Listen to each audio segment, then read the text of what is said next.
Hello everyone, Ren from Hallowed Be Thy Game, and today I am so excited to share with you my review of the Etrian Odyssey Origins collection for the Steam Deck. Now, a review code was provided to me by Atlas, but all thoughts shared today are my own. And just to let you know, I do currently have this game pre-ordered physically through PlayAsia for the Nintendo Switch, and I still have my pre-order as of playing it. And if you want to hear more as to why, just stick around. Anyways, I am a newcomer to the Etrian Odyssey series. However, through SMT Strange Journey, I have developed a deep love for first-person dungeon crawlers that kind of push you and challenge you, use all your tools at your disposal. And Etrian Odyssey absolutely does this. Now, for those who may not know, this collection contains the first 3 games of the Etrian Odyssey series that were on the Nintendo DS, and they are some of the rarest and most difficult games to get for the DS. Now, in this, it is an HD remaster. They have done wonders with the UI. It translates extremely well. In this, you have 3 games together. Now, each of these games are at least 60 to 80 hours long for a single runtime. And as of right now, I'm currently in the 4th stratum of, I believe, 6 stratums in the first game. So I'm knee deep into it. I'm loving it. And I wanted to come and share with you my review after playing well more than 20 hours of it. And yes, I did play this on the Steam Deck the entire time, okay?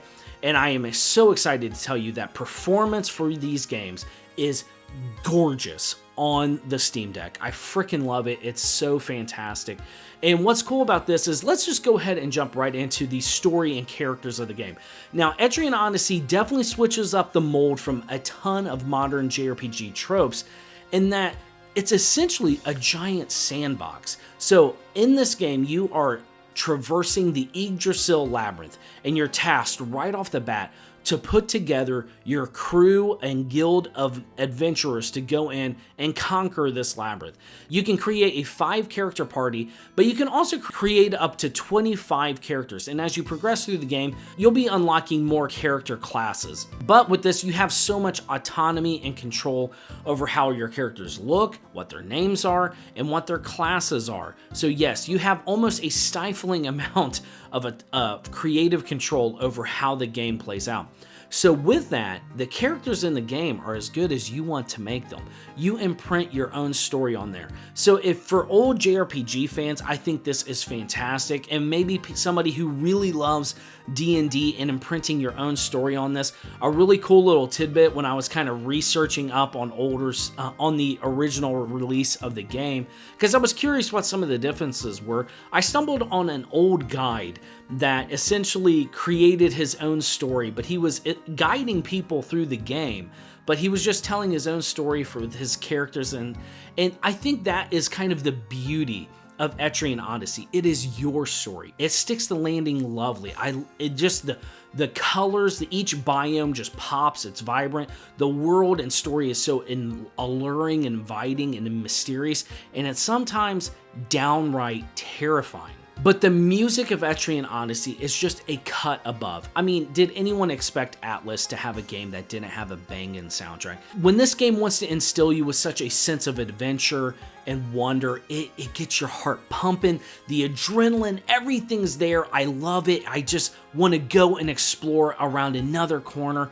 However, when this game wants to let you know that the stakes just went from 0 to 100. The music can help you feel an unhealthy amount of anxiety and dread. When you get a text prompt right outside a door that lets you know something horrible and unknowing and dangerous is behind the door, you feel that palpable dread through the music. And the battle themes just hit so hard. The boss themes are epic. This is absolutely a playlist I'm going to continue to listen to. And for sharp-eared viewers of the channel, you will have heard a lot of Etrian Odyssey music in the past on this channel because it's so freaking good and it translates perfectly in this collection. The meat and potatoes of this game is absolutely the gameplay and power progression. Now, as you enter the Yggdrasil Labyrinth, true to the story, it's an uncharted location. So a major part of this game is mapping your progress throughout it. As you're making your way through the game, you are expected to lay down floor tiles, put up walls to know where maybe corners are at, or if you find a secret tunnel, you can put a notification on your map so you remember where it's at. If a place has a treasure chest that you might want to come back to, you can mark it on your map. It's just, there's a ton amount of control to explore this intriguing world. Now, along with that, for somebody who may be extremely put off by that, don't, because you can turn on an auto map function that works extremely well. But what's very nice about playing this on the Steam Deck and also the Switch is that there's a touch screen, so you can get that DS feel by using just a stylus, and heck, go to town, use the stylus if you want. It works great. I mean, I used my finger a lot, and yeah, it works. Yeah, that's really cool to me that they found a way to bridge this DS game over to a Steam Deck and a Switch. Heck yeah, that's slamming.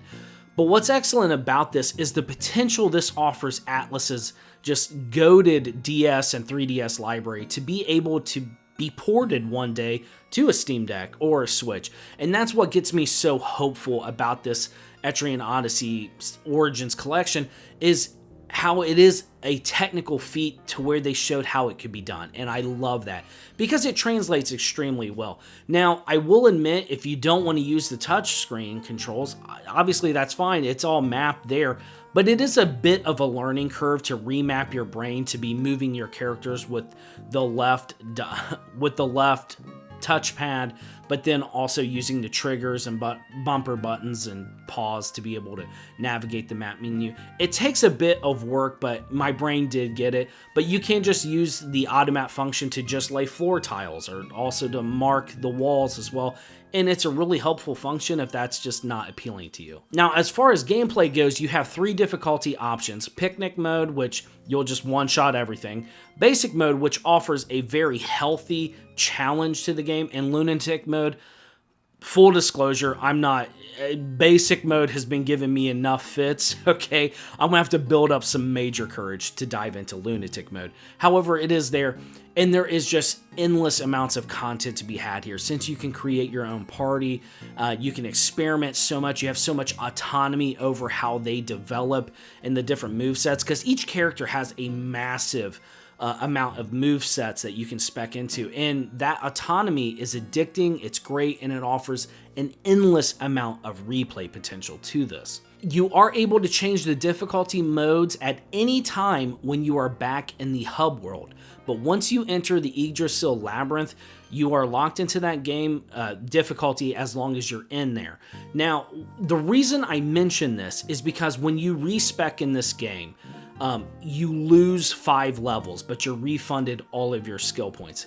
That sounds pretty steep. Well, the original was 10 levels, okay? So they have modernized it and kind of cut back on some of the ferociously difficult sections of the gameplay approach to this, which I understand, but if you're somebody who's just kind of, maybe you're level 40 and you just unlocked a Ronin or like a samurai type class and you want them in your party, well, you could just theoretically hop back into the hub world, switch your difficulty mode back to picnic, grind them up to catch them up to your party, and go at it that way. There's just a lot of different things you can do in this, and I get why they put it in there, and that's really cool. But for this review, I played the game on basic difficulty, and it was a great challenge. I consider myself not a newcomer, to put it lightly, to the JRPG genre, and this one was absolutely taxing my mind. The biomes, as you're making your way or descending the labyrinth of Yggdrasil, you will come across a boss pretty much every 5 levels, and those bosses are no joke. They will absolutely put you to work. And there's but I would say the true difficulty from this game is just exploring at times. You'll tell yourself, I'll just make it to another level, and you'll just find another corridor and another one, or God forbid you fall through a floor trap. Oh my gosh, yes, they're in this game. But that aside, I am loving the gameplay loop. Really, SMT Strange Journey and 7th Dragon just kind of opened me up to this type of gameplay. Etrian Odyssey is the benchmark. It is the gold standard for how first-person dungeon crawlers should be, and I am head over heels for it. I love it.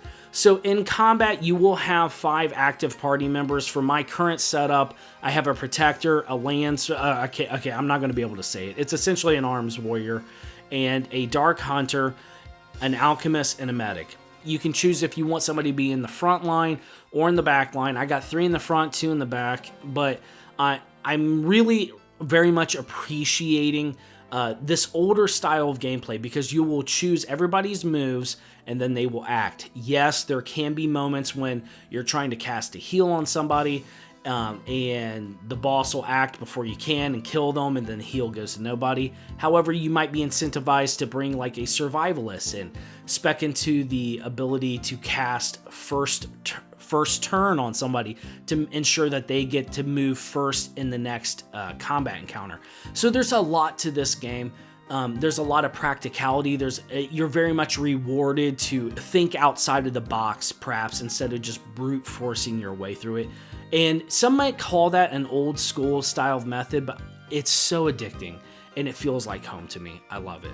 If there's interest for it, let me know and I will share with you my top tips and tricks that I wish I had known from the start, being a newcomer to the Etrian Odyssey series, but very much a fan of it now.